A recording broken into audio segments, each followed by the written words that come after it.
We're probably going to have like a good 3 minutes of us sitting here complaining about the stream quality before it actually goes live. Just like disappointed faces. Yeah. Oh, well. All right. Let's see. Let's see if it's working this time. Please, YouTube, work for me once. Ah, yay! It looks like it's working on my end finally. Oh, whew. Thank goodness. I think we might be good. Because on my end, it shows that we are not lagging anymore. So thank God for that. Woo! We're good now. Yay. Well, one person says it's buffering. Everyone else says it's good again.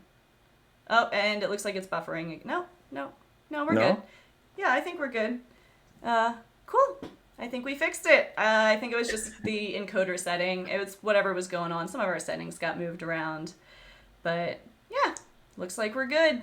So let's try that intro one more time. Now that we've got everything working today, let's try it again. So hello, I am Brie, and welcome to our Trek Central live stream, this time hopefully for real. We are going to be talking about Deep Space Nine today, which is not only my favorite series, it's also Steve here's favorite series, if you can't tell by his amazing Sisko. And if you want to go ahead and plug some of your stuff, you can. Yeah, sure. I'm Steve Shives, and I have a YouTube channel of my own, and I've been doing YouTube for about, oh God, I always have to look it up. It's been like 10 years. It's ridiculous. And I started doing Star Trek videos a few years ago, like really focusing on it and making it a centerpiece of my content. And it's proven somewhat popular, so I decided to keep doing it. And plus, I've been a Star Trek fan since I was a little kid. I've liked Star Trek so much that for so long that I literally can't remember the first time I watched it. I'm on the opposite end. It was back in the 80s somewhere. Mm-hmm. So I'm youtube.com/Steve Shives is my channel for anyone who doesn't know. And yeah, Deep Space Nine, as indicated by my shirt and by the Sisko action figure, is my favorite part of the franchise. And so this is going to be fun to talk Deep Space Nine for a while with you. Yeah. So I'm actually on the opposite end. I can tell you exactly when the first time I watched Star Trek was. Because I was an adult when I first started watching it. A young one, albeit. I think I was 18, but I was in the military, and I was like, yeah, I should really watch this. It was my dad's favorite show. Let's see what this is all about. So. Yeah, I remember. I know it was one of the movies. It was one of the classic Trek movies. I don't remember which one, but I know I saw one of those when I was really young, like maybe 5 or 6. And then when I was 7 when TNG started, and I watched that from the very beginning. So I'm a lifer when it comes to Star Trek. I'm a lifer. I mean, technically I was alive when the tail end of, I'm trying to think, Deep Space Nine came out in 98, right? 93 is when it started. Okay, so then that's the one that I came out on the tail end of Deep Space Nine, and then I was too young for Enterprise, so the first series I actually watched as it was airing, because there was such a long break, would be like Discovery and Picard. But yeah, no, at least I had the luxury of being able to go back and binge every single season of every series that's ever come out. So, that's one of the cool parts. I kind of envy like younger fans who are just getting into it. Yeah, and who have that option to binge it from the start, and to discover it that way. Because I've gone through and watched, since the era of like Netflix started, I've watched every episode of classic Trek and TNG and DS9 and even Voyager straight through as well. But I had already seen them years ago when they were originally on, not classic Trek, but I saw it on reruns and stuff. So I was kind of rediscovering it. But, for people who didn't watch it the first time around, to get to actually sit there and I just can't imagine how fun it must have been to be watching like the best of both worlds for the first time, and you can just skip right to the next part. You don't have to wait all summer to find out what happens to Captain Picard like we had to. Like, you could actually just watch it. It's amazing. Oh, we have a donation, so let me go ahead and read that. Okay. This is actually really funny because I can go out and grab it right now, but Let's see. I don't have my glasses on. So Inner Cosmos said that I look like Kira from Deep Space Nine, and you look like Nade Shot. I don't have my glasses on. Yeah, Nade Shot YouTube Pro Gamer. Just thought they'd say that because they're big fans. But that's funny. I actually have the Bajoran earring that Kira wears because I've been planning a Kira cosplay for quite a while. It's just a matter of getting my because I'm a cosplayer. It's just a matter of getting the fabric I need right now, and that's not a situation I can do. But yeah, I'm in the process of planning something like that. So I do actually have the earring. So I'm excited that somebody else thought that because I was like, I love Kira. She reminds me of me. I like short hair on girls, so you know. Yeah, she's such a great character too. She's an amazing character. I love her so much. She's probably one of Jadzia is my favorite character, but Kira really close second. It's a tie almost, but Jadzia has always been my favorite. But it looks like we have another donation, so let me read that one off too.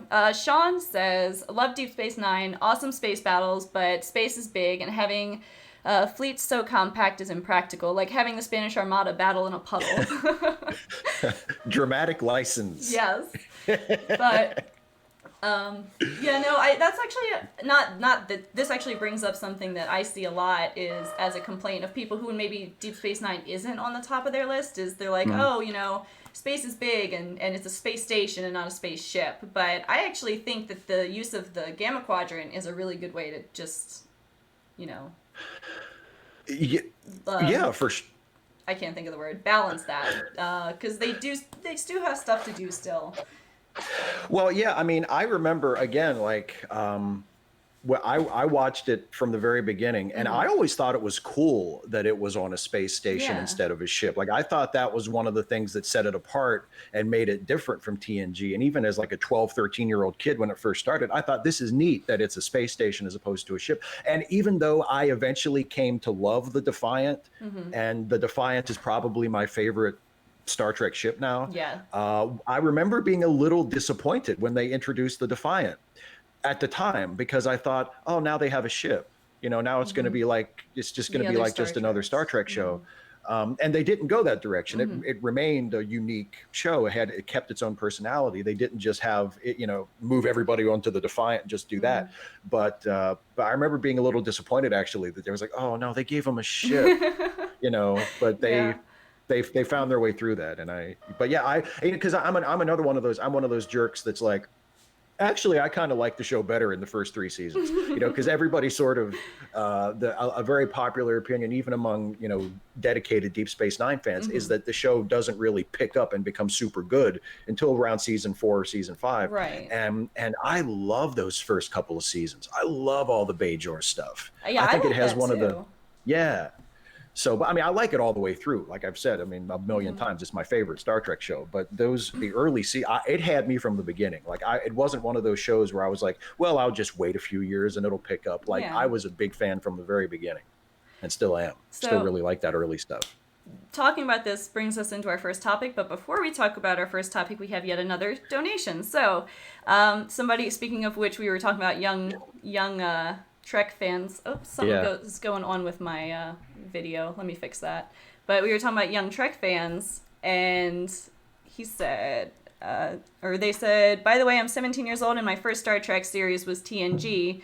Then my parents introduced me to the motion picture, and then other movies from DS9, and finally Voyager. I've only recently finished Discovery Season 2 and the modern movies. Cool. So that's one of the people we were talking about. We're just a little jealous of the ability to be able to watch a series brand new eyes. It's funny because obviously I like having been a fan for as long as I have been. Like I turn 40 next month, and I'll have been a Star Trek fan for most of those years. And obviously it's been really important to me, and it's been nice to have all these years. But there is something. It's like when Picard at the episode of the final mission episode of TNG, when Wesley is leaving the ship, like to go to the Academy full time, and him and Picard have that little adventure where they like crash on the desert planet, and Picard is hurt. And right at the end, Picard and Wesley have this nice little scene between them where Picard says, "I envy you, Wesley Crusher. You're just at the beginning of the adventure." And I feel that way a little bit about like young people younger than me who are Star Trek fans who are just finding it for the first time, and maybe Discovery is their first show that they've actually gotten to watch live. Right. Or the Kelvin movies or the first movies that they got to see in the theater. Like that's how I feel about them. I'm like, oh, you're just at the beginning. There's so much more that you can find. See, the Kelvin movies were the first ones I saw in theater because, again, Yeah. too young or not necessarily a fan yet of Star Trek when when other movies were airing. But since we were already talking about moving from TNG to Deep Space Nine, that's actually one of the first things we were going to talk about is how Deep Space Nine kind of sets itself apart from TNG and maybe even TOS, but especially TNG. Yeah, this is something actually that I already talked about how, I like the fact that just the settings were different. And I picked up on that right away, but there was something else that I didn't really notice until I went back and rewatched the show as an adult, really just a few years ago when I started watching it on streaming. And it's such a gutsy move on the part of the Deep Space Nine producers to do this, because you have to remember when Deep Space Nine started, TNG was by that time the fans had accepted TNG and it was a very, very popular show. And people loved Captain Picard. And he was like, the sort of masthead of the franchise. He was like the guy. Right. And so in the very first episode of Deep Space Nine, this brand new show, they make it completely clear that Commander Sisko does not like Picard at all. And looking back on that as an adult, I think what a gutsy creative decision to start your spin-off that you already know is going to be stylistically different from TNG in a lot of ways, and is going to focus on different types of stories, which could potentially be alienating for TNG fans who are just looking for more of the same. Now, not only that, but you have your lead character come out in the first episode and basically say, yeah, no, sorry, no, Picard, no, he's a jerk. I hate him. It's like, whoa. And I think that was one of the things that, we were talking before stream, I was saying the first time I watched Deep Space Nine, it wasn't I watched all the Star Treks in order because I was a new fan at 18, and I'm 26 now, or almost 26, but 18, I started watching Star Trek. I started with the original series, went to Next Generation, and even Next Generation to the original series was like a bit of a jump for me because, in the original series, everything was so like, I like campy, but it was very campy and like very feel good and no cussing. And then immediately the first episode in Next Generation, he's like, what the hell is going on? And I'm like, what the heck? This is different Star Trek. And then immediately from TNG, we go to Deep Space Nine, and like the first episode, you just get this destroyed station and and the first officer not getting along with the commanding officer, and sets up to be like, oh, there's going to be a lot of conflict that I have not, because conflict, I know it's been said before, Gene Roddenberry didn't want conflict on the bridge or between bridge members and stuff like that. And then immediately TNG or Deep Space Nine just subverts that, and they're just like, oh yeah, we have all the conflict between the bridge members, bridge crew. Yeah. So it was something of like a culture shock almost when I first watched it, and then again the first few episodes were heavy into the religion, which was as someone who's not super religious, it was almost a little off-putting to have not, because I was new. I had no idea any of the Star Treks. I had no idea what any of the plots were, and I was like, this is very interesting. Like, I've never seen, religion as a center point in Star Trek. And then just the more I watched the show, the more I fell in love with it. And I was like, wow, all the things they're doing they're doing it so well. And I just fell in love with it, and then, went back, watched it a second time, and I loved it even more, and then a third time, and then a fourth time, and then I'm like, this is my favorite. Who am I kidding? This is the best Star Trek. So, but yeah, the first watch through, it was just a culture shock from TNG to have a crew where everyone gets along, there's really no problems, and then Deep Space Nine, and character development was a huge change. Like in TNG, you might have a little character development here and there, but nothing like DS9. DS9's character development, they blew it out of the water. Like, it was amazing. Oh, absolutely. And I want to talk about that, but you also touched on something else. that is really important. In addition to it being a space station instead of a ship, yeah, it was a space station where at the beginning nobody wanted to be. Right. You know, it was a dump. And the Enterprise, I mean, in TOS and then especially in TNG, like the Enterprise, oh, it's the flagship of the fleet. It's the ship where everybody wants the assignment. You know, it's the captain of the Enterprise is basically the captain of Starfleet. Like, you know, it's the place to be. And then you cut from that to Deep Space Nine, where, you know, Sisko spends most of the pilot thinking about quitting already. Right. You know, like he's like, maybe I'll just quit Starfleet. Yeah. You know, like nobody wants to be there. And you, that's where you start. And that's so different from previous Star Treks, where it's like, we're following the cream of the crop, you know, Right. and who have the assignment that everybody wants, to Deep Space Nine, where it's like nobody other than Bashir. Yeah, I was gonna say Bashir was like, I was just about to say that, where he's like, oh, the frontier medicine. That's what he said. Yeah, but yeah. We have two. Sorry. Before I forget, because I missed a donation, and that's my bad. Because Sean sent one a little while ago that said, was easy USS Odyssey destruction a wink at TNG? I don't think so.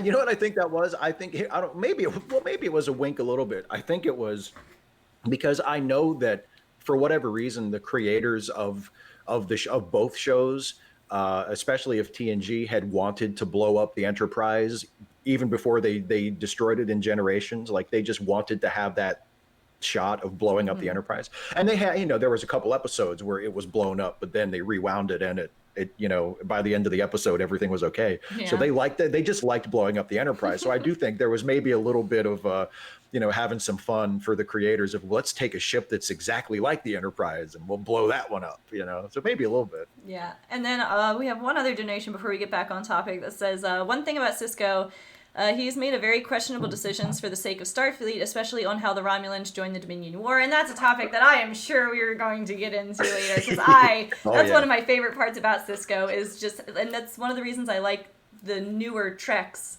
is they show the people's humanity and not their perfection. And I like seeing the flaws in people, because I can relate to a character that has flaws a hell of a lot more than I can relate to a perfect character. For sure. And that's one of the reasons I like DS9 on so much. Voyager I like, but in its own way, not nearly on the same level as I do other Star Trek series, though. But I like the more, I mean, they still, obviously not as much as the new Treks in Deep Space Nine, but they definitely had their darker moments that you maybe wouldn't have seen in TNG.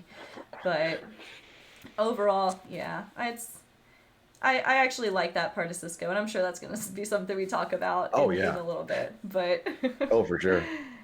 But yeah, I'm sorry, I didn't mean to interrupt you. What we were talking about with the because I know we have another donation, so it's the perfect time to get off topic again. And then we can just transition back into like more of the differences between TNG. But we have one more donation that says, love this discussion. DS9 bored me when it first aired. I was 10. I was TNG all the way and nothing else, but I finally returned to Deep Space Nine after about 5 years ago, and now it's now eclipsed TNG, and that was Adrian. So yeah, it's one where I feel like the more you go back and rewatch Deep Space Nine, the more you appreciate it.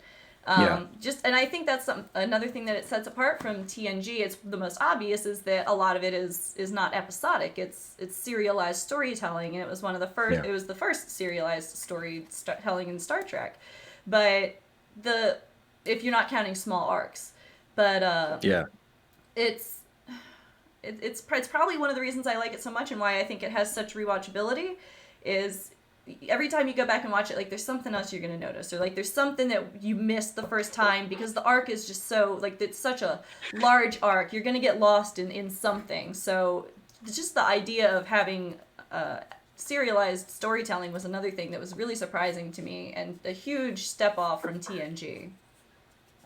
Yeah. And you're right. There are things that if you watch it over and over again, there are things that you continually notice. So there are some episodes of Deep Space Nine that I know I've seen dozens of times in my life, and I still will notice things that I haven't noticed before. It's really incredible. It's like a great movie that Yeah. you've seen, you know, a million times throughout your life, and every time you watch it, incredibly, there's this thing that you'd never picked up on before, and you're like, oh my god, I can't believe I never noticed that before, but there it is.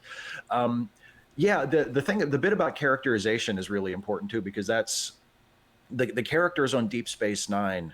uh all of the major characters, and even most of the recurring characters as well, the ones that stay on the show for several seasons, uh they're all different people the last time we see them as Yep. opposed to the first time. Like TNG, you can't really say that too much. The characters on TNG were mostly pretty static, Yeah. and they survived, and that show was a great show because the characters were so strongly drawn.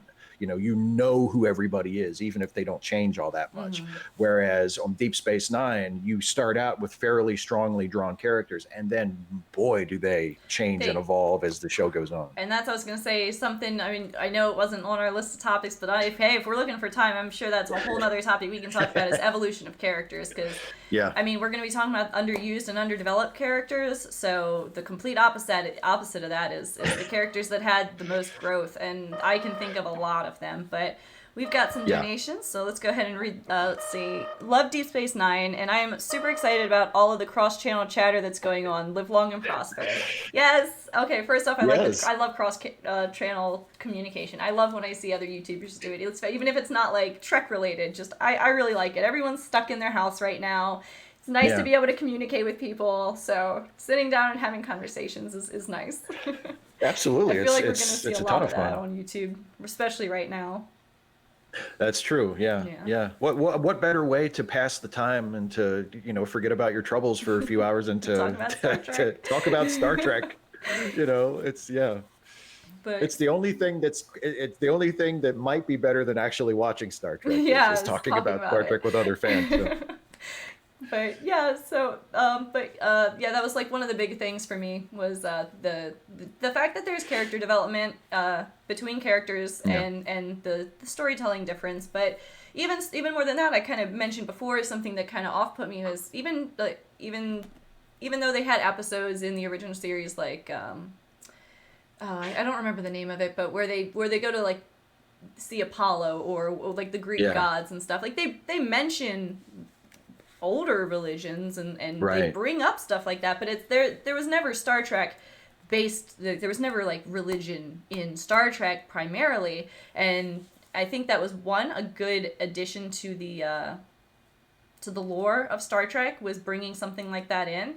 And even though when I first started watching the show, it was one of the things that kind of took me by surprise and took some getting used to, now that I've seen the show like 3 or 4 times, that arc is some of my favorite arc, is, without spoiling it for some of our new viewers who haven't seen Deep Space Nine yet, just the arc between in the very beginning where they're picking the I don't know why the Kai? The Kai, thank you. Yeah.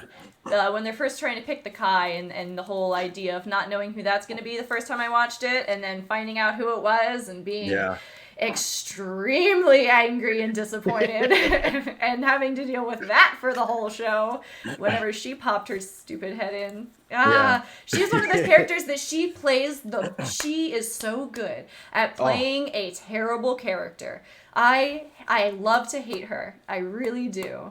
Yeah, it's Louise Fletcher. She was also before DS9, she was best known as Nurse Ratched in One Flew Over the Cuckoo's Nest. She won an Oscar for that.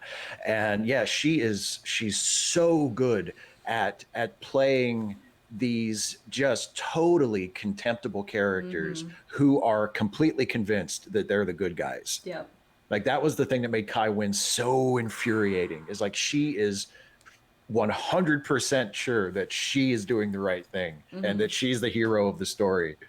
And you know, most people in the audience, like our perspective is exactly the opposite. We're Yeah. just like, oh, you are the You're worst. How just can the you worst not kind of see? person. Yeah, I just but hate yeah, you. about the religion thing, I did one of my earlier Trek Actually videos was about, I think it was the first video I ever did that was focused entirely on a Deep Space Nine related subject, actually. Um, about how DS9 uses the Bajoran religion and the prophets and the Kai, et cetera, to comment on religion, and how it shows that, you know, it's the best example of Star Trek doing that, I think, because, and it's sort of, it mirrors my own uh, evolution, I guess, of my thought about religion, because I'm an atheist. And when I first started when I first started calling myself an atheist, I went through the typical like angry atheist phase Yeah. where I was very anti-religion and I was like, religious people are so deluded and stupid. And Yeah. and I grew out, eventually I grew out of that, thankfully, and became less of a jerk about it. And now and the Deep Space Nine take on it is very much my take on real life religious people, which is religious belief in and of itself is not the Yeah, problem. If it gives it's the people comfort, if it practice gives people in a meaning to negative their way. lives, yeah, there's nothing wrong with that. It can be a very positive thing, and it's nothing that we should be afraid of or angry about. It's when people, it's when it's used to justify Like discrimination or hatred or yeah. yeah, That's when and and that's but I mean I'm the exact same. Like yeah, I'm not an atheist, but I am not like I definitely am not like Christian or I right, don't follow one of the major religions. So I can understand the idea of just not agreeing with because I mean I'm a practicing Buddhist, so I'm right, always a fan of people practicing their religions if it makes them happy and if it does if it brings them joy and it gives them either something to work towards to better themselves. That's great, but don't use it to justify like wars or right, hatred. And that's the exact same things they hit on in DS9. Is like you've got the Kai who wants to use religion to justify terrible things. And that's exactly, one of the reasons that it was a shock for me, but then the more I watch it, the more I fell in love with that story arc is of the idea of just, you know, good people of like having good intentions, but one person in ruining it for everyone kind of thing. yeah. But we have one more donation. Is from Darren. Is there an episode that may be most considered a clunker that you love? And that's actually one of our topics is what favorite episodes. And I have a very unconventional favorite episode that's never in a top 10. So that's something I will definitely talk about. I will very much lay out a whole lot of reasons I really like the episode that I like. Yeah, I have one too. So when we get to there, I can talk about mine Yeah. too. Because, but yeah, the last thing on the religion thing, it what makes Kai Winn a bad person, a villain, is not that she's religious, because Kira's religious, and Kira is one of our heroes, and they you know Kira's story arc does not include her losing her faith. Like she keeps her faith for the entire series.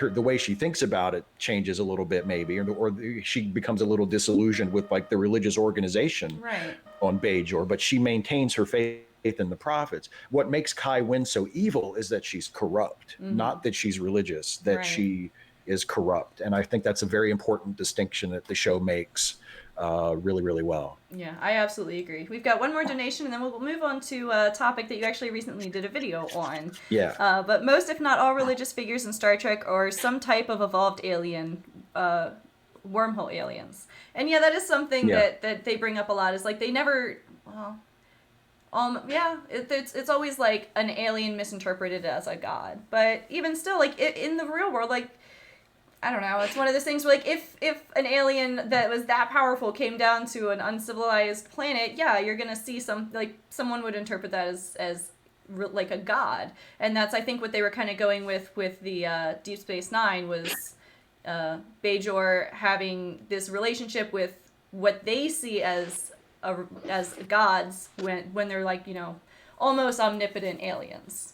Yeah. So I like that little take, but I know I do have friends that are very religious that maybe that was one of their complaints about the use of the religion in the show was they were like, it would have been cool to see something like not alien, but I liked the use of aliens because I think it adds a whole nother layer on the discussion that wouldn't be had if it was like a true god.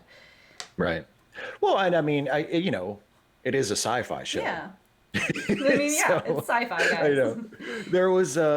There's an episode of Voyager that I can't think of the title right off the top of my head, but I remember there was a part of that episode where at the end it was left open-ended as to whether or not there was a planet that they visited where some people believed that there was some kind of an afterlife for people who died on this planet. Oh yeah, and they kind of did leave it open-ended that that there was some kind of, because they were like, their energy just poof doesn't exist anymore. Their energy, and it's like their consciousness may have continued to exist like in the atmosphere of the planet due to some kind of phenomenon that was there, but they never resolved it firmly one way or the other. So it was left as kind of an article of faith.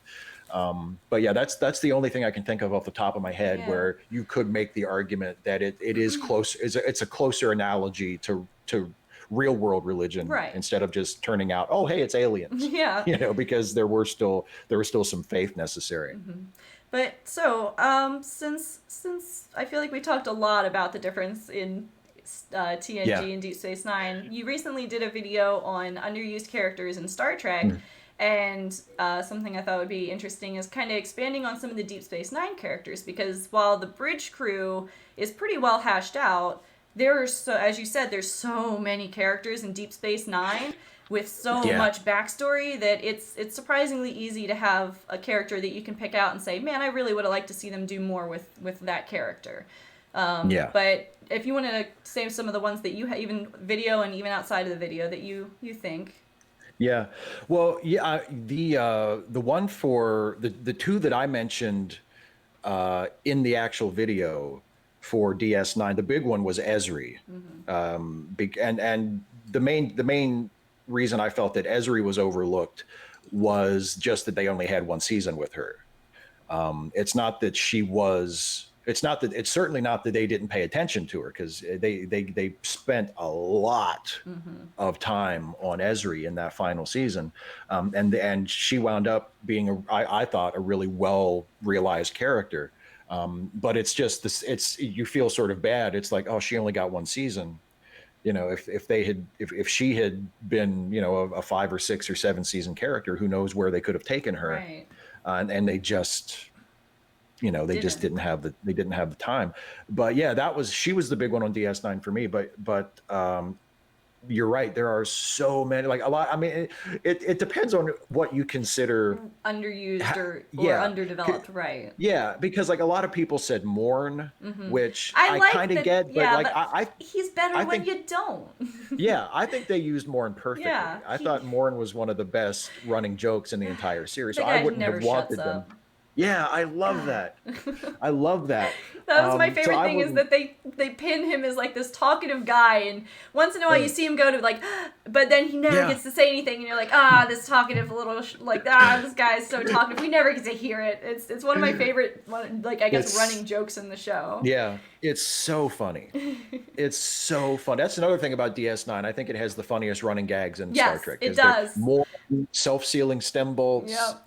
Always crack me up. But Ezri is one.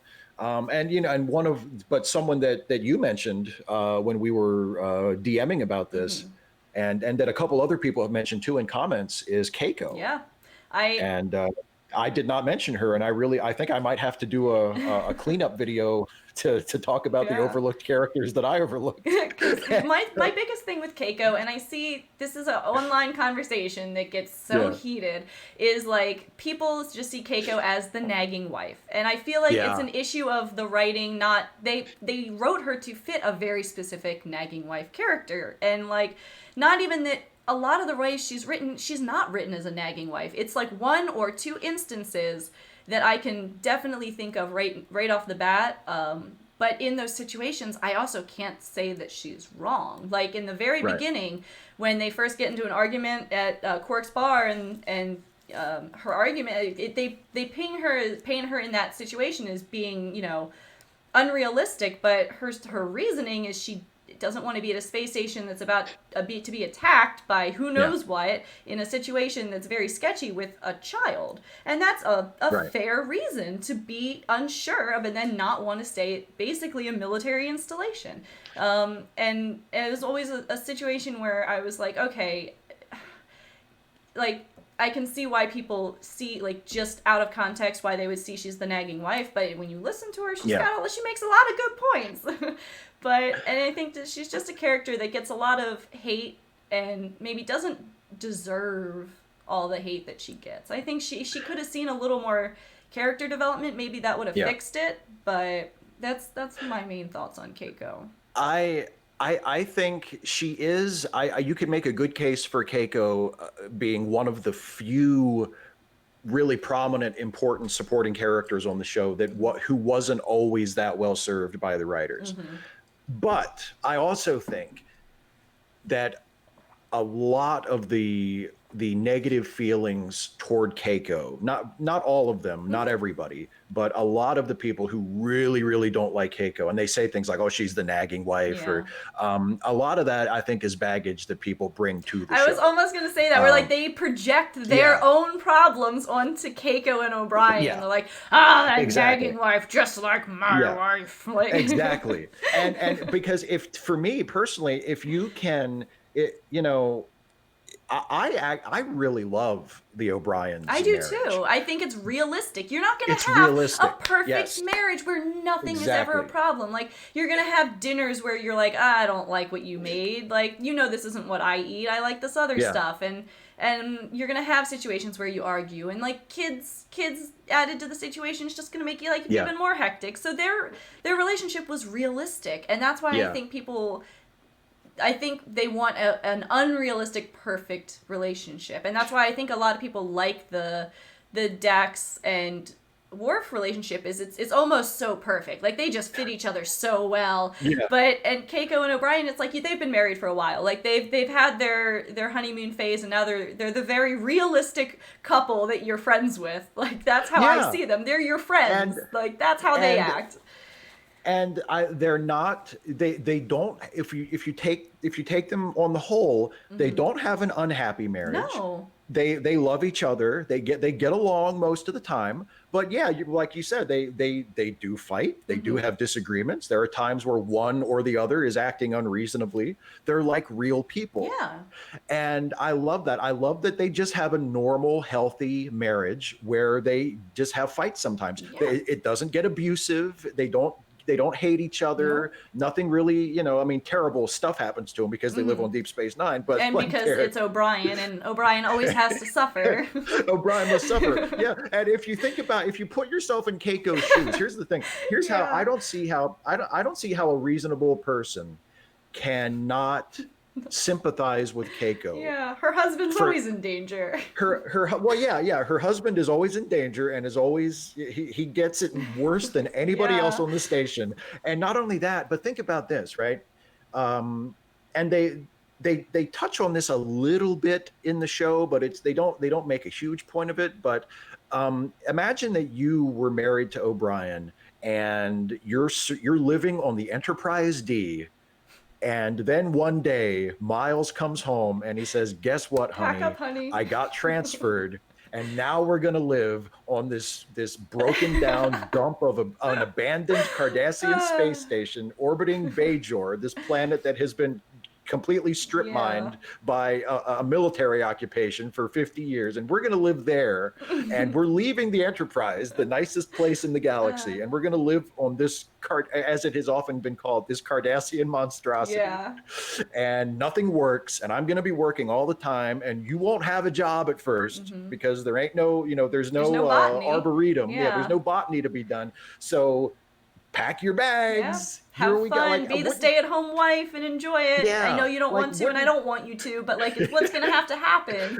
Yeah. Like, wouldn't you be a little resentful? Yeah. I mean, I totally feel her pain there, So, yeah, but I think Keiko I never thought she was a bad No, me character. I either. never disliked her like as a person. I never, you know, if she was upset, and I love O'Brien too, but like if she was mad at O'Brien, she There's probably usually had a pretty reason. good reason. Yeah, that's the thing that bothered me is people are like, she gets mad at him all the time. And I'm like, all the times I see she's upset at him, it's always for like a very justifiable reason. Like, that's the other thing is when he's not spending time fixing things, he's spending the rest of his time with his work boyfriend,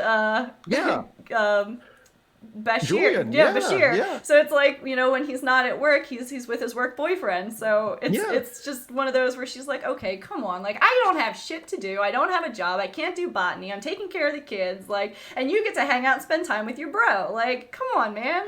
Yeah, you can relate to that. I can relate to that. Yeah. But you know, I also relate to O'Brien a lot, which is why it's such a great show. It's like because there's times it's like, look, I have work to do. I have to. I want to relax once in a while. Like you know, there's all kind. Yeah, that's one of the things that makes it such a great show. And you know, there's something. There's a moment in the show that again, it was one of those moments that I noticed for the first time, you know, when I watched it as an adult. And it's not a Keiko O'Brien moment, but it's a moment between Jadzia and Sisko that crystallized for me one of the things that made me love the show so much. And it's from the episode, I think it's Meridian, where Jadzia is going to is going to leave for this other planet. Oh yeah. Right. Mm-hmm. And it looks and it turns out, obviously she doesn't leave. Of Star Trek.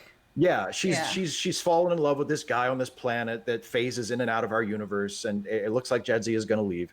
And watching the show, I know intellectually that this isn't going to happen. Like, I know that Terry Farrell doesn't leave the show at this point. Yeah. I know Jadzia is not going anywhere. But watching this show on Netflix like 2 years ago, I was like moved by the possibility that Jadzia would leave, because I believed that she and Sisko were really friends and they really cared about each other. So even though I knew what was going to happen and I knew everything was going to be okay and she wasn't actually going anywhere, just having that scene where they're saying goodbye to each other, because it sold me on that friendship so completely.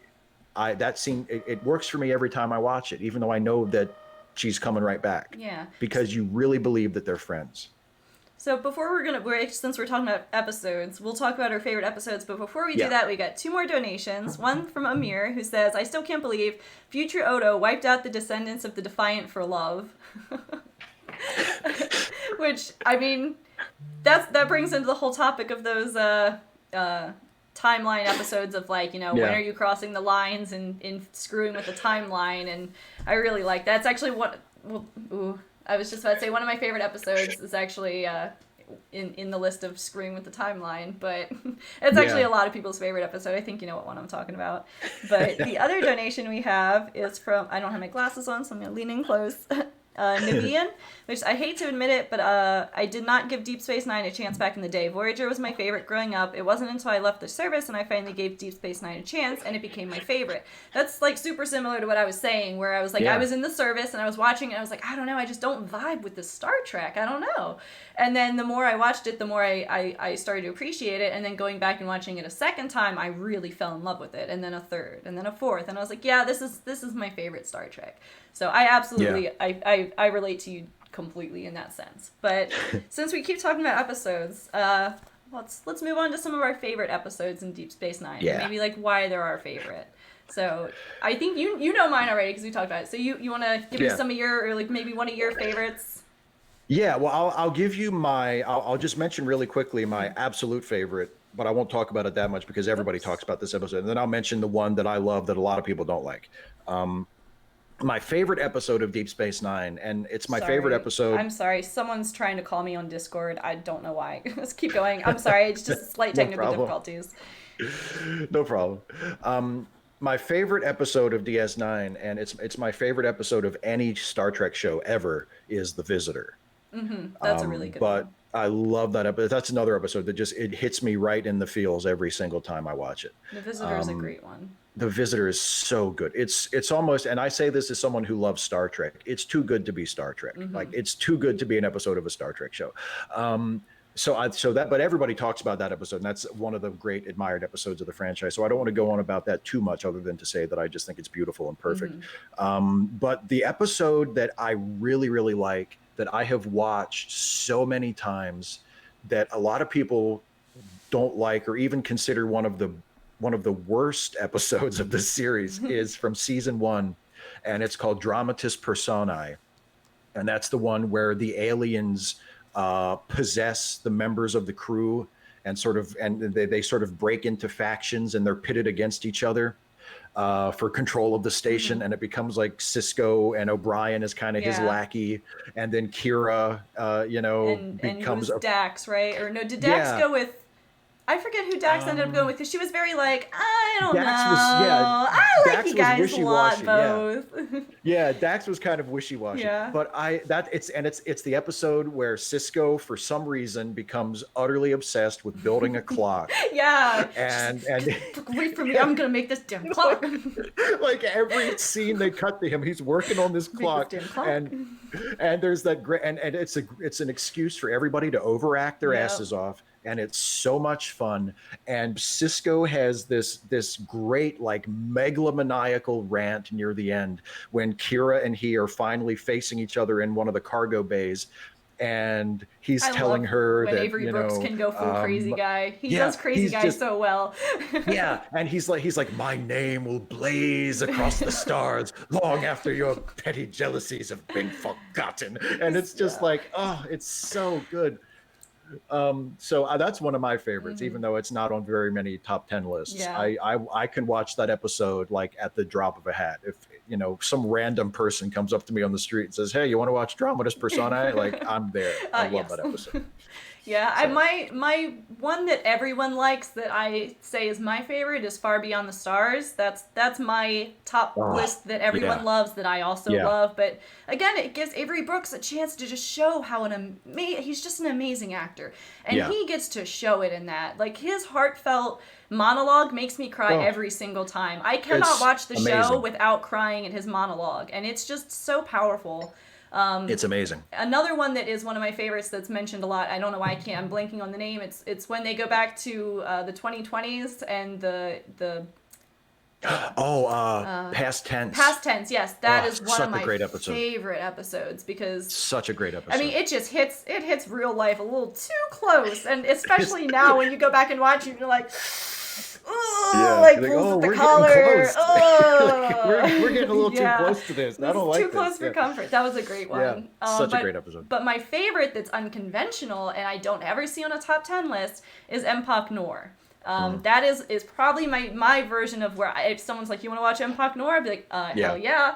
Because I really like suspense and like thrillers. I'm not a big fan of horror, but I like suspense and thriller a lot. And something about the way that they put the episode together, like, first off, you've got Garrick, my favorite character. You've got Nog, my other favorite character. I mean, you've got O'Brien suffering. You've got a bunch of disposable gold shirts. You've got drama. You've got suspense. You have jump scares. I'm like, you don't know how it's going to end. Is Garrick dead? Is he not dead? Did O'Brien kill him? You don't know. Not until, right at the end. So it's just, it's such a well put together episode that has you on edge. Like, I really love suspense, and having an episode in Star Trek that's suspenseful, it's good. And I like I told you, it's the one episode of Star Trek that can always jump scare me. And even if I know it's coming, that first time the Cardassian pops out, not when he opens his eyes, but when he pops out and it just does that like noise that horror movies always do, and you're like, like every time, even when I'm expecting it, I'm always spooked by it, and it's just a very well put together episode. I really like it.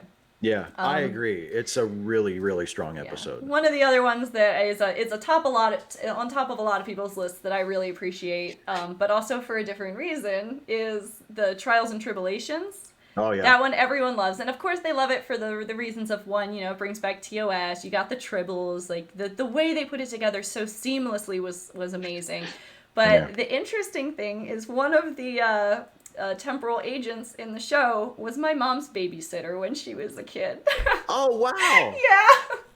So my mom so cool. loves that episode so much. I've seen that episode so many times because she's like, my babysitter's in an episode of Star Trek. And I'm like, when I first found out, she's like, I was like, which one? She's like, Trials and Tribble-ations. I was like, that's one of my favorite fucking episodes. Like, it was so great. funny. But yeah, it was the one who had passed away like a year or two ago. I don't remember... Because that's what made her think about it. She was like, he was in an episode of Star Trek. We should watch it. And then it turned out to be that one. And he was one of the temporal agents. He was the shorter guy of the two. I don't remember his name. But yeah, that was my mom's babysitter. And she was like, I had the biggest crush on him. My mom's going to kill me for saying all this. I swear to God. But yeah. It's another really good one that is on top of a lot of people's list. Yeah, that's such a fun episode. That's one of the... Because it's Star Trek... like having fun with itself, and which I like because unfortunately for whatever reason there's a certain segment of the fan base that feels like it must be taken seriously at all costs, and it's like you can have it's not scripture, like you can have fun with it, and it's such a great. And I just saw someone in the chat mentioned the names of the agents are Dulmer and Luxley, and that's funny because those are anagrams of Mulder and Scully. So the writers of the episode were having some fun making the temporal agents, naming them after Mulder and Scully, which I always thought was cool. But yeah, there's a lot of really good I could actually sit here and name good episodes of Deep Space Nine all day just because there's so many of them. I mean, you've got I'm going back and watching the Dominion War arc and like all the Dominion specific episodes. So like all the way back, I think the last episode is like it was season 1 or 2 when Quark first goes to try and strike a deal and the founders are first mentioned from that episode. Then I go to like the next one when they're mentioned. Basically every episode that is related to the Dominion War, leading up to the Dominion War, and then the Dominion War is what I'm currently watching. Of course, I added Empok Nor in there today or last night just because I love it. But there's just there's just so many good episodes you could sit here and name all day. Like all of the Mirror Universe episodes are amazing. Yeah. It's always nice to see Mirror Universe in Star Trek. It's probably my favorite running Star Trek thing is seeing characters polar opposites. And it's cool that DS9 was the show that wound up going back to that, and really holding on to it because they have a lot of Mirror episodes and they're really well put together. It really starts to hash out the Terran Empire. Yeah, and it's this quintessential classic Trek thing, but DS9 is the show that has the fewest connections to classic Trek. And yet it's the one that keeps going back and showing us the Mirror Universe again. I just thought it was really cool, But so I guess one of the last things we can talk about before we wrap up the stream is something that's been mentioned before by myself, by Jack, by Ket, by all of the people in our stream chats, and that is one, every time something Deep Space Nine is mentioned in Picard, and two, is anything from Deep Space Nine going to show up in Picard in the future? So the first one being just the pure excitement of hearing Quark's name was just amazing. Like hearing them say Quark and knowing Quark is still working with the Federation to work these deals and give people covers, and he's still Quark, the Quark we know and love, and I just love that callback to it. And then seeing Quark's bar in the same episode was really great. Yeah, Quark seems like the character that would fit the easiest I agree. into Picard. As if season 2 is in the same sort of vein as season 1, where we spend a lot of time with the crew on La Sirena, and they're just sort of like this ragtag crew going around and doing good in the galaxy or whatever. Yeah. I think Quark fits the easiest into that. But yeah, I mean, obviously, I would love to see Worf. Worf is one of my favorite characters in the franchise. I would love to see Worf. I would love to see them just stop by the station. Yeah, that would be nice. Just a reference to they don't even have to bring back a lot of characters. Just like the station itself can be enough. Well, because I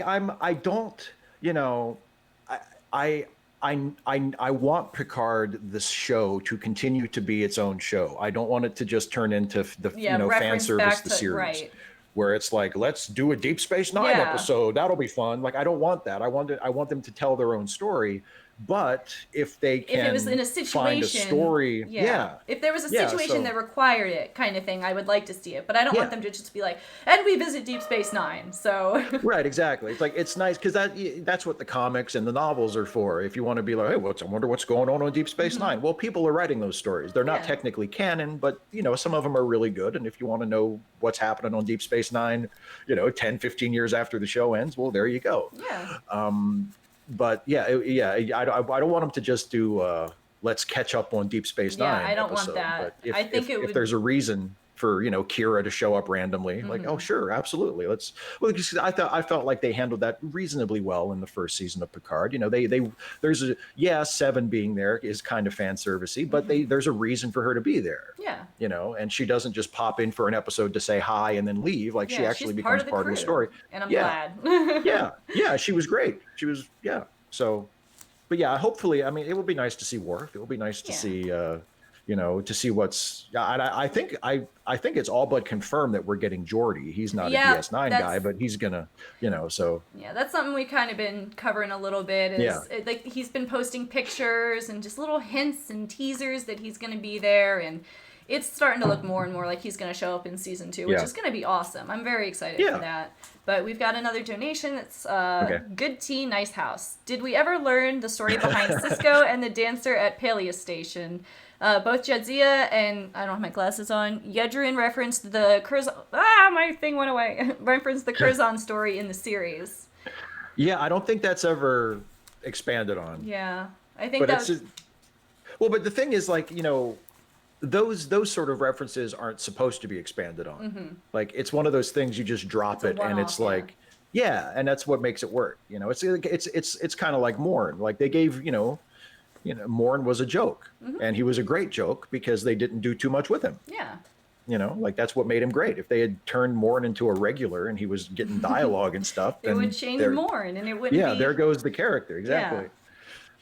But, so I guess one of the last things we're going to do before we wrap up today is open up questions for you guys. I know so many of the people in chat right now are saying how Deep Space Nine, or have been saying the whole stream how Deep Space Nine is their favorite, and all this other stuff. So I know there's going to be a lot of conversation points that people are going to want to hit on, because this Deep Space Nine is a series that I think a lot of people relate to. So I'm going to give you guys like a minute or so to catch up because the stream delay, and then I'll look in the chat and see if there's anything that you guys want to talk about. And I'm gonna have to bring my phone right up to my face because I don't have my glasses on and I'm blind.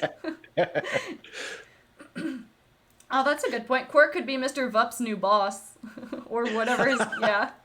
That would be interesting. I feel like Quark could show. I feel like that would fit. That'd be a good way to bring Quark in. Is like if they had to go back there and interact with that guy again for whatever reason, and like Quark pops out. He's like just this and that because he worked with him. Like he referenced Quark specifically, so like he somehow has communication with Quark.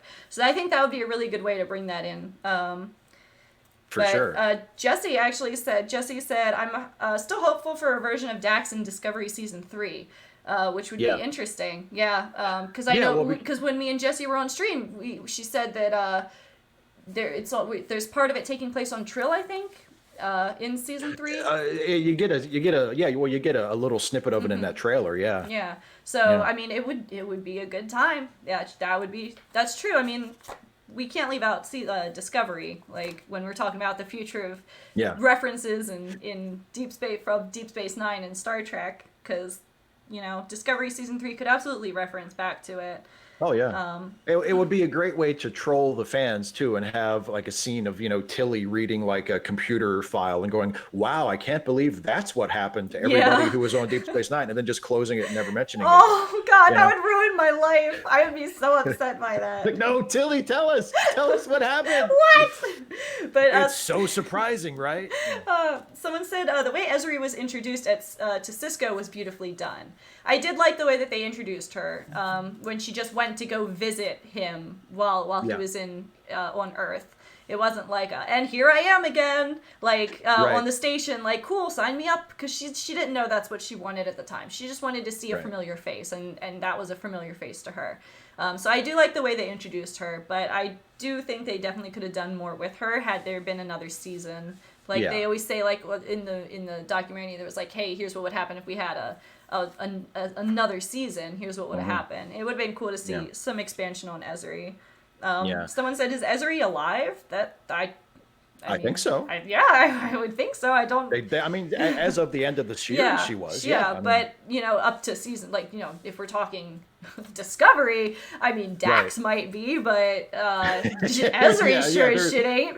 Right. I don't. Yeah, unless she's in like a cryogenic coffin or something. But, yeah. Someone said, I would love to see Jeffrey Combs reprise his role as the IRS guy from Hell, Brunt, FCA. Brunt's another one who could fit into if they keep going with Picard, the Ferengi are the easiest to fit into the new show, because especially because they referenced back, they showed up originally in TNG. So it's really the Ferengi are TNG, and the Ferengi are sort of they're independent operators. They're known to be in all of these sort of underworld places that Picard and company visited in season 1. So the Ferengi would be really easy to work in. Oh yeah, and I think I would love to see reference, even if they just reference anyone, like any of the Ferengi would be a good reference, because did Nog make it to captain in canon show? Is Rom still the Grand Nagus in the time of Picard? So have some of the old school Ferengi maybe complaining about how it's more difficult to do business now because of Grand Nagus Rom's reforms or something. Some kind of callback to that would be awesome.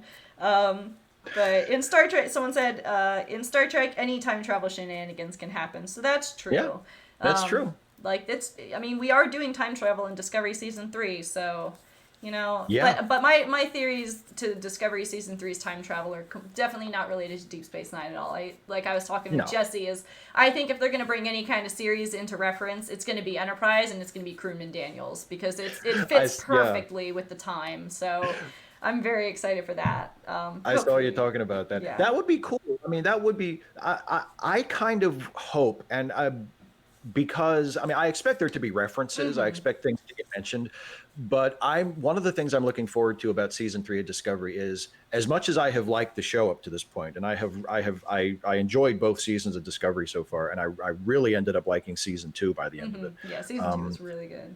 But I kind of hope that they do a season now where they get where they get to do their own thing, where they're not doing so much of the playing in the sandbox, even though that's fun, and even though they, I enjoyed a lot of that. I'm looking forward to, okay, they're like 1,000 years in the future or whatever, so we know Captain Pike's not going to show up, we know Spock's not. No like established characters presumably are going to play like a major role, unless we get maybe Daniels like if is the one I was thinking would be the most logical, because we know Mr. Time Travel. Yeah, he's and it fits so perfectly in the time. It's the temporal Cold War, so it's right around that time. If it's the same timeline that they traveled to, it would fit perfectly. And what's her face? Michelle Yeoh's character. Georgia. Georgia. I don't know why I can never remember that character's name. Yeah, Georgia. That's right. She gets sent back. So assuming that her Section 31 series takes place in so that's why I was saying previous era. That I was thinking, Crewman Daniels could show up, and like Jesse said, send him back. Or send her back. So it would be very fitting for him to show up for something like that. But I don't like when they just toss people in just for the sake of tossing them in. I want there to be a reason. Yeah. But So I think with that we can go ahead and wrap up our stream for the most part. Thank you guys to everybody who donated. It really means a lot, and I loved getting your guys' questions and comments on Deep Space Nine. It brought up a lot of good conversation points. And then Steve, if there was anyone who wasn't here in the beginning, if you want to hash out your channels and stuff again, or plug those. Yeah. Absolutely. So youtube.com/Steve Shives for my YouTube stuff. And also, I haven't mentioned this yet, but I co-host a couple of podcasts with my best buddy, Jason Harding. They're part of the Let Me Listen podcast family, you can go to letmelistenpodcasts.com. And one of them, our favorite, our baby, is called The Ensign's Log, which is a Star Trek themed comedy podcast that we are just starting our third season of. And it's one of the most favorite things I've ever done. So if anybody is watching this and has not listened to The Ensign's Log, I would encourage you greatly to check it out because it's a ton of fun. Yeah.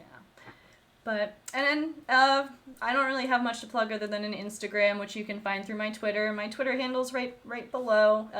Steve's Twitter handle is right below, too, if you guys wanted to follow us on Twitter for Star Trek-related content, and on mine, also cosplay-related content, and sometimes cute pictures of chickens, because I have chickens.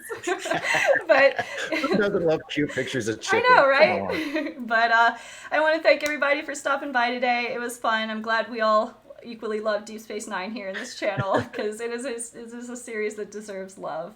For sure. But thank you guys so much for stopping by, and